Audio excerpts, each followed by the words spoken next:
Yun ang ano, kasi wala Alam ka mo, ng lakas. yes. Ang ibig sabihin doon, inaabot yung spinal cord mo.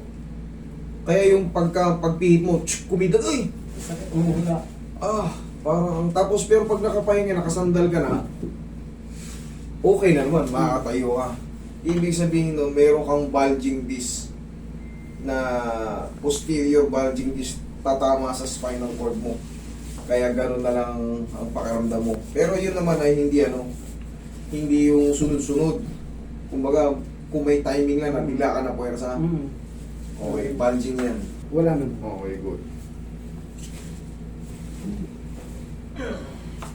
Igang pa tagilid. Tagilid.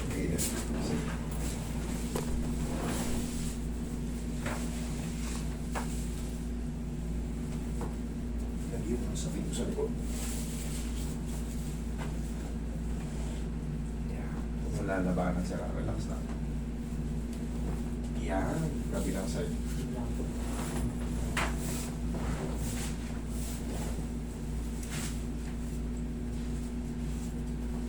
Relax. Tapa.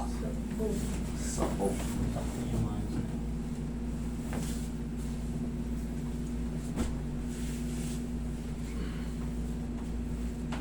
Buti nga ka mo, pinaksyonan mo na ngayon dahil umiidad ka na, bossing. Kaya nga. Pagka nag-senior tayo, expect na natin na mas weak tayo.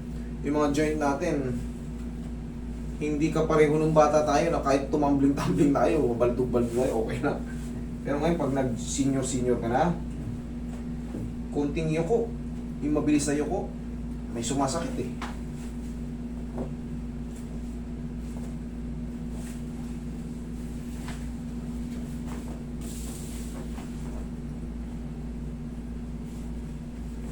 Relax na.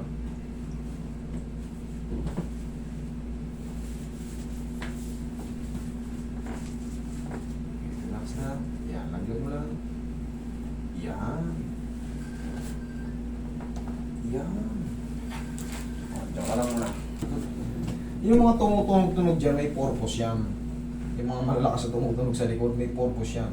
Pero kailangan, marunong yung nag-a-adjust. Kasi pag hindi ka marunong mag-adjust dyan, ang lalakas ng tumunog, malamang lumpo ka. Inhale. Exhale. Down. Yan. Lalo kung nagpapatapa kayo sa likod, yan, delikado yun. Pagka napuruhan kayo sa may gitna, di ba minsan nagpapabiro tayo sa mga bata, mga anak-anak natin, papatapak tayo. Pwede kayo magpatapak sa mga ganyan-ganyan, sa ganito, sa puwitan, dito sa balikat, pwede yan. Pero wag mismo, lalo kung ang bata nyo, yung anak nyo ay medyo malusog. Baka biruin kayo, talunan kayo, gulat kayo, collapse kayo. So, kailangan sa organo. Pre, tawagan mo si Mrs.